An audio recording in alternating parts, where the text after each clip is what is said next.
Assalamualaikum warahmatullahi wabarakatuh. Selamat bertemu kembali untuk melanjutkan pembahasan mengenai Fundament Informatika. Kali ini saya yang bertugas, Yanuddin Yukri, akan membahas mengenai logika boolean. Logika boolean. Berdasarkan istilahnya, logika boolean dapat diartikan sebagai cara berpikir yang diberi nama menggunakan nama ilmuwan yang mengembangkan cara berpikir ini.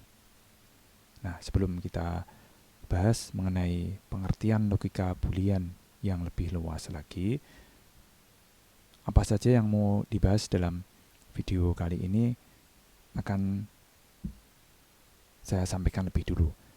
Ini yang pertama ya, nanti pengertian luasnya itu seperti apa.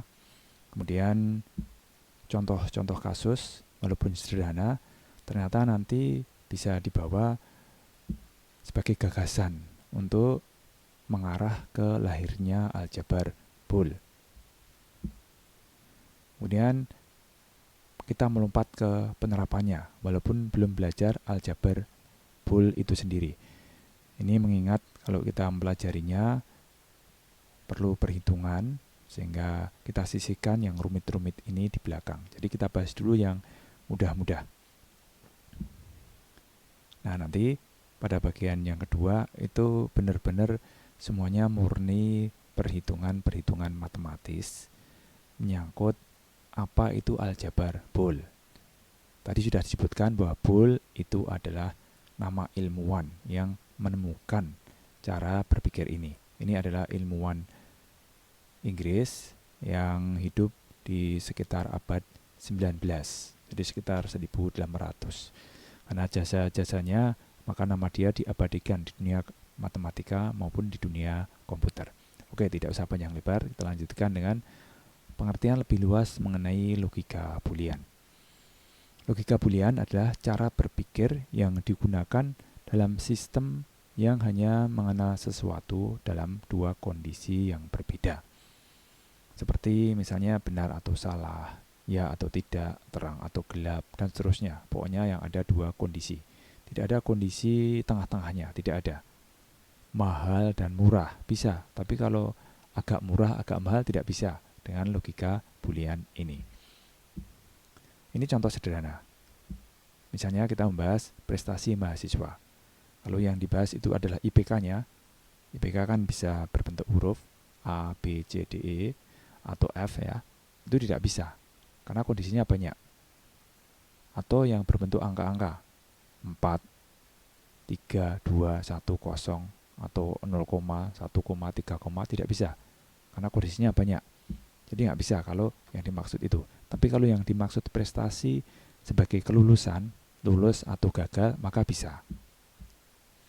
Contoh yang lain, misalnya lagi harga barang. Kalau menyangkut berapa harganya, berapa juta mobil itu, berapa miliar rumah itu, berapa ribu buku itu, tidak bisa karena banyak. Tapi kalau menyangkut harganya itu mahal atau murah, bisa. Tadi disebutkan kalau di tengah-tengahnya ada, nggak bisa ya, nggak bisa agak murah, agak mahal, tidak bisa. Contoh berikutnya ini lebih rumit sedikit, tapi bisa dijadikan bahan kajian yang lebih menarik, yaitu menyangkut syarat ketua tim dalam sebuah kompetisi. Ditentukan bahwa yang diperbolehkan menjadi ketua tim adalah, jadi ini tidak hanya satu seperti tadi, satu kondisi menyangkut prestasi saja atau menyangkut harga barang. Ini ada dua syarat yang dikombinasikan, yaitu pernah menjadi anggota tim pada lomba sebelumnya. Ada kata sebelumnya, jadi ini pasti bukan lomba yang pertama kali. Terus syarat yang kedua adalah belum pernah juara. Dan ini dihubungkan dengan kata dan. Jadi dua-duanya harus dipenuhi. Dia sudah pernah menjadi anggota tim, alias sudah berpengalaman, tetapi belum pernah juara. Jadi yang pernah juara tidak boleh ikut lagi demi pemerataan. Oke, ide ini dari contoh-contoh tadi ternyata bisa mengarah ke lahirnya aljabar Boole. Ya, dulu yang menemukan ini Boole. Sekarang kita hanya mengikutinya saja. Coba diperhatikan objek dan nilai pada contoh 1, menyangkut kondisi di contoh 1 tadi. Kita singkat, prestasi mahasiswa sebagai prestasi itu sama dengan lulus atau gagal. Kemudian yang berikutnya, harga. Bisa mahal, bisa juga murah. Tidak ada setengah mahal atau setengah murah. Nah, dikatakan lulus itu jika mahasiswa berprestasi.